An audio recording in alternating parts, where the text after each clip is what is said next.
Hannah, I just handed in the divorce papers. Great. I take it you know where we both stand on custody of the kids. The twins, Ben and Ivy. You get Ivy, and I get Ben.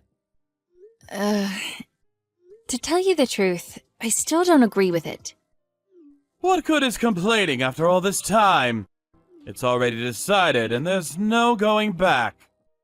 I know that. But I can't just look the other way when you call our daughter such horrible things. A brainless good-for-nothing? Really? It's the truth. What do you want me to do, lie? I have to take Ben because my dad's company is in urgent need of a successor. But Ivy? Yeah, that's not happening.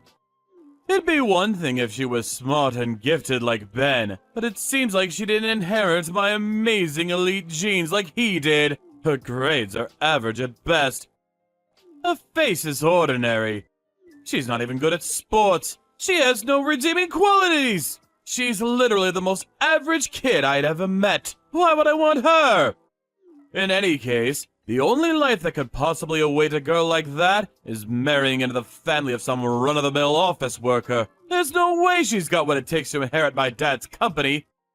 What benefit is there in having her around eating my food?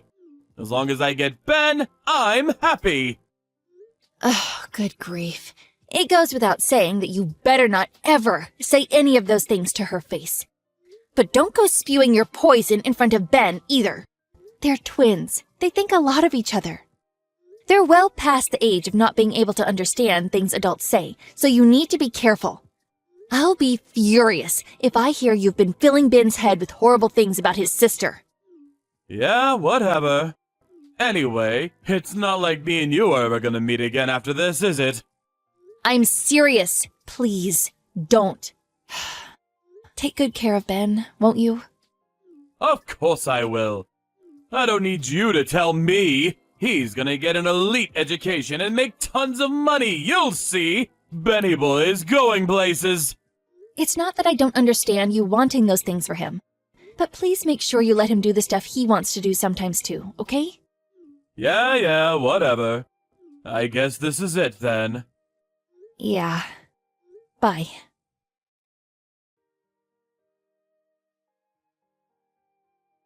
Hey, Mom, is now a good time? Hey, Ivy. Sure, what's up?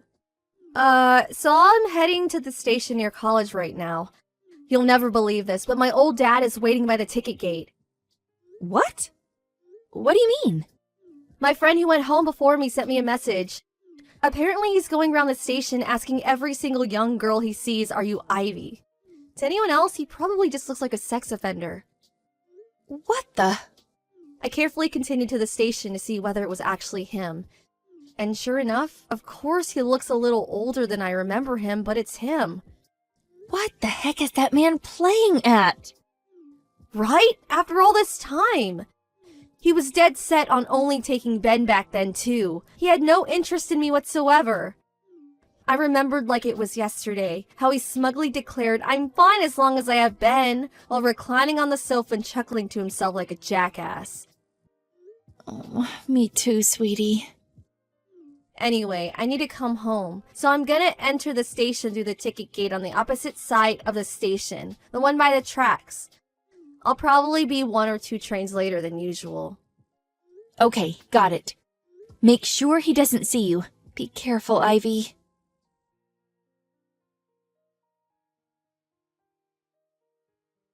Hello, Hannah. It's been a while. It's me, Gary. We need to talk. We do? Yes, we do. So it's like this, see? About a week ago. You were lurking around the station like some creep trying to find Ivy? Huh? You know? I know. You were running around approaching every girl who looked like they might be under 25, asking if they were Ivy, weren't you? One of the girls you approached was Ivy's friend. Thankfully, she messaged her immediately with a warning to avoid the area. Oh, I see. So does that mean she went home a different way so I wouldn't find her? That's right. How could she? I went out of my way to try to find her! We could have finally been reunited! I'm her father, damn it! This makes no sense. Did you forget everything that happened back then? Huh? The reason we divorced in the first place is because Ben was the only child who existed in yours and your dad's eyes. On the rare occasion you actually acknowledged mine and Ivy's existences, you treated us like dirt. Your face practically lit up when I suggested divorce, and you had the papers signed and handed in before the day was up. You had no interest in having any part in Ivy's life, and you certainly weren't going to fight for custody of her. In spite of that, I suddenly hear you're running around the station, approaching every teenage girl you see like some kind of a sex pest in order to try and track down your estranged daughter? I'm struggling to understand here. Can you help me out a little? What choice did I have? I don't know where you guys live anymore. All I had was some vague information on which college he's at. And so that was my only option. That's not what I'm asking. Not that that's not a problem, too. But if you wanted to meet Ivy, you should have come to me first. I'm her mother and legal guardian. We intentionally kept hold of each other's numbers for this exact reason, did we not? Stop taking liberties! Do you really want me to go into all the boring details? I don't have time for that. The point is, Ivy's doing really well now, isn't she? Looks like you did a half-decent job raising her after all. I heard she always gets the top grades in school, and was even president of the student council. Is it true? What's more, she even got into Apple College! Everyone knows how brutal their entrance exams are, so she must have something in between those ears of hers after all. What's your point?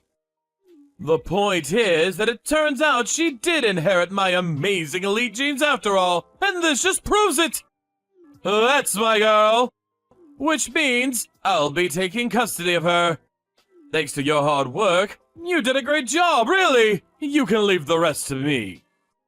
What do you mean? What do you mean, what do I mean? Ivy must have gotten into college on a scholarship fund, right? And she has to be working crazy hours at some part-time job. Scholarship fund? Part-time job? You can't play dumb with me, Hana, because I'm smart. Very, very smart. We agreed neither of us would pay child support at the time of the divorce, since we were both taking a kid each. But unlike me, who was always working, and in a pretty good company at that, you were a stay-at-home housewife until the divorce. Even if you did manage to find a job after the split, your salary would have likely been average at best, realistically speaking. Now thinking about it logically, the only way Ivy could afford to go to Apple College despite being raised by a poverty-stricken single mother like you is through some kind of a scholarship fund or job. Am I right? Or am I right? What happened to all that stuff you said about Ben? Huh? You used to always say you'd be happy as long as you had Ben. What happened to that? That kid. He was a complete disappointment. What? He betrayed my expectations in the most pathetic, cowardly way. He ran away as soon as he graduated high school, in the middle of the night, no less. Pfft. I have no idea where he is now. Are you even gonna bother looking for him? I was so disappointed I didn't feel like wasting my time trying. I decided to wait for him to come back and apologize before considering forgiveness. Not gonna lie, that hurt. I was pretty dejected. But, right around the same time, I got word of what a high achiever Ivy was turning out to be. I thought it could only be fate. Which is why I'm doing whatever I can to find her as quickly as I can. With me raising her, she won't have to waste her time working some crummy job or relying on scholarship money to study. I'm exactly what she needs right now. Oh yeah, my dad changed his mind. He's ready to let her be the successor to his company now. Gary, do you even know which faculty at Apple College Ivy is studying at? Huh? The legal faculty. What? Wasn't she majoring in economics? She decided she wanted to be a lawyer and went to college to study law instead. A lawyer? No, she will not be a lawyer. Starting next year, we'll transfer her to the Faculty of Economics. Contact the college and have them initiate the procedures now! Why? Because she has to inherit my dad's company! She can't do that if she's a frickin' lawyer! She has to learn economics! There's no other option! Oh, so that's why. Huh? You were trying to force that on Ben, too, weren't you? Forcing?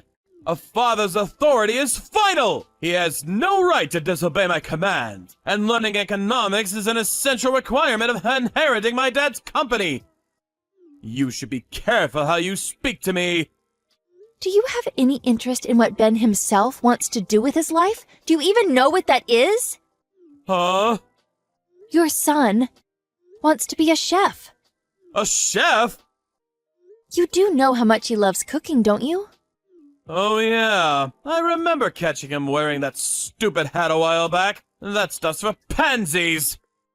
I told him how shameful his stupid effeminate behavior was and banned him from embarrassing me by ever doing it again! I know. That's why he ran away in the night. Huh? Ever since he graduated high school, he's been working part-time to save up money to go to a specialist culinary arts college. He's set to start studying there next April. He is? Hey, wait a second. How do you know all this? You weren't supposed to meet him after the divorce! We agreed! I know, we didn't meet. At least not while you had legal custody of him. Huh? What are you trying to say? Don't tell me you forgot. Ben and Ivy both turned 20 the year before last. Huh? So what? They're fully fledged adults now, so the custody terms we agreed on during the divorce no longer apply. Ben doesn't need your permission to come and see me anymore. Oh, he doesn't, huh? Which is why he came to see me, just yesterday, in fact. Wait a sec! How did he know where you live? He and Ivy have had the same friends since back in elementary school, so he's always known my address. How dare you! You've all been conspiring behind my back this whole time! Ben told me all sorts of things. For example, how you temporarily became president of your dad's company. But were too much of an incompetent moron to run it properly, and your aged dad was forced to take the reins again before he ended up in the red or going bankrupt. By some miracle, you're still hanging on to the managerial position by a thread, but your dad swore you'd never be president again. Then, to make matters worse, Ben, who'd he'd been grooming to be his successor, decided he wanted to be a chef instead and pulled the disappearing act. The only reason you're trying to track down Ivy now is because you're out of candidates to inherit the company, isn't it? If you're such an expert on the situation, why don't you just hand her over already? You know damn well it's in Ivy's best interest to be a household with money so she can focus on her studies. You're just being stubborn and selfish. There's just one problem. Ivy never wants to see you again. What? I did just tell you. But she went out of her way to avoid you as soon as she heard you were out looking for her at the station. You can think of that as her response to your proposal. Do you understand what a generous offer this is? I'm offering to cover all of her expenses until she graduates college. Not only that, but there's a CEO position waiting for her when she does. With me, she walks the path of the elite. With you, it's nothing but poverty, poverty, poverty! The opportunity to live a life free from financial worry is staring her right in the face! She'll never struggle for money again! Gary, Ivy isn't studying on a scholarship. Huh? She doesn't have any money worries at all. Don't make me laugh. There's no way a peasant like you could afford to cover her tuition fees at Apple College. What did you do? Rob a bank? You're obviously just making up desperate lies because you're scared of losing her when she realizes how much better her life will be with me. I've got it. Fine. I don't mind if we get back together. Excuse me? If we do that, you can guarantee Ivy a better life without having to say goodbye. Win-win! No, really. We're doing fine for money. You're clearly putting up a bold front. Tragic. I know that deep down you're chomping at the bit to go ahead with what I'm proposing. You're just too proud to admit it. One thing, though. When I say me and you can get back together, you should know what I mean is, I'll let you be my personal maidservant. Ever since my mom died, we've been forced to hire a maid, which means the finances have taken quite a hit. We could do with some free labor. This is actually perfect timing! I married a lawyer. What? We were introduced through a friend when Ivy was in her second year of high school. Ivy calls him Dad now. She does what now? How dare she, that traitor! It's thanks to his influence that she decided she wants to be a lawyer. Even so, I'm her dad and always will be! Actually, the adoption procedures were recently finalized, so legally speaking, he's her dad now. What? You let him do that? As you probably know, a lawyer's salary isn't half bad, and he's been kind enough to cover half of our college expenses, so you really don't need to worry about us struggling. Half? He did offer to pay the full amount, but I worked so hard to save up money to send her to college before we got married. Plus, Ivy herself has been working long hours too. So to make sure we'd never forget what we went through, we have a constant reminder of the importance of hard work. We paid the other half ourselves. I don't understand. Why wouldn't you accept? It makes no difference whether you understand or not, so that's fine. Oh yeah, that reminds me. We're currently in talks to start the adoption process for Ben, too. I'll be sure to keep you posted. What? What about me? Who's gonna inherit my dad's company? Why does it have to be a family member? Why can't you pick a successor based on their abilities and talents? Sounds like you could use some fresh blood. Meh, that's not really for me to comment on. Aha! I've got it! I'll let you have Ben. If you give me Ivy, can we do a trade? You still don't get it, do you? Ugh, this is a waste of time. Huh? Ben and Ivy are both adults now, and they're free to make their own choices. I think it's time we block you. No, wait! Please! Just wait! Goodbye.